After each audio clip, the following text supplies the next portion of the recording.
દાહોદ તાલુકામાં આજરોજ Diu mirror news દ્વારા સ્ટિંગ ઓપરેશન કરવામાં આવ્યું। તેમાં જે સ્માર્ટ સિટીની સ્માર્ટ ગટરો દેખાય છે તેમાં ગટરોનો કચરો બહાર કાઢવામાં આવતો નથી અને તેના અંદર જ ગટર લાઇનની પાઇપો નખાય છે। જે ગટરનો કચરો બહાર નીકળતો ના હોય અને એમાં જ પાઇપો નાખી અને પૂર્ણ કરવામાં આવે છે અને તેમના ઉપર બ્લોક નાખી દેવામાં આવે છે। તો વહીવટ તંત્રને દેખાતું નથી અને નગરપાલિકા સ્માર્ટ સિટી બનાવવા જઈ રહી છે। આ કેટલા અંશે સફળ થશે તે તો હવે ચોમાસું આવે ત્યારે ખબર પડે।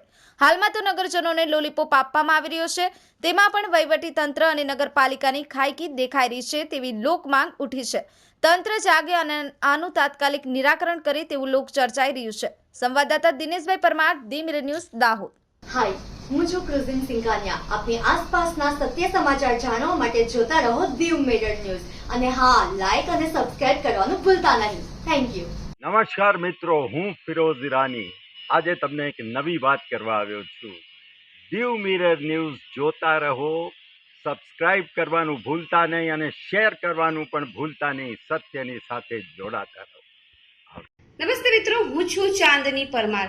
આપની મનપસંદ ચેનલ એટલે કે દીવ મિરર ન્યૂઝ ચેનલને લાઈક કરો, શેર કરો અને ફોલો કરો અને હા, તેમાં દરરોજ તાજા સમાચાર જોવાનું ભૂલશો નહીં। દીવ મિરર ન્યૂઝ દરરોજ લાઈવ અપડેટ, ગુજરાત રાજ્ય, દેશ દુનિયાના તમામ બ્રેકિંગ સમાચારો નિહાળો દીવ મિરર ન્યૂઝ ચેનલ પર।